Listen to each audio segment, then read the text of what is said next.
durable est une entreprise qui est en fait issue de l'approche de BioViva Édition.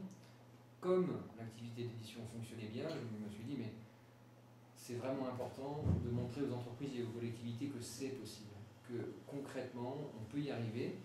Et j'ai donc commencé à rencontrer des entreprises en leur disant, bah, écoutez, voilà le développement de notre activité et je vous propose des méthodes, des outils qui vont permettre également de votre côté de déployer une stratégie opérationnelle de développement durable. Donc ça a commencé comme ça, de manière aussi assez intéressante. Nos clients, c'est quasiment que les très grandes entreprises. 3/4 des entreprises du CAC 40 ont été ou sont nos clients.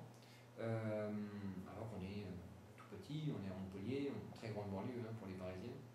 Et pour autant, on a réussi à démontrer que le développement durable, ça ne s'improvise pas, que c'est un changement de niveau, c'est un méta-niveau, c'est un nouveau paradigme. Ça veut dire qu'il y avait avant et puis il doit y avoir après.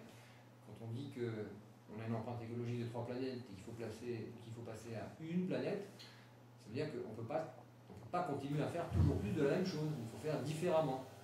Pour faire différemment, il faut modifier le fonctionnement, l'organisation, la structure. Mais pour modifier l'organisation de la structure, il y a une clé qu'on oublie généralement, c'est que dedans il y a des êtres humains.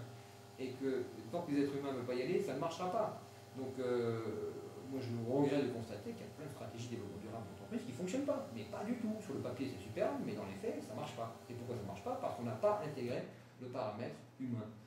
Et donc le pari de BioViva Développement Durable, c'est de dire que c'est très important d'avoir une approche technique, de favoriser les énergies renouvelables et déjà de favoriser la réduction de la consommation d'énergie, d'avoir des nouvelles technologies, des nouvelles solutions, mais on pense que c'est une condition nécessaire mais pas suffisante, parce que derrière chaque machine, derrière chaque produit, il y a un individu qui va avoir un comportement donné, et si cet individu n'intègre pas la vie, le respect de la vie dans ses schémas de pensée et donc d'action, il n'y a pas de raison que ça change.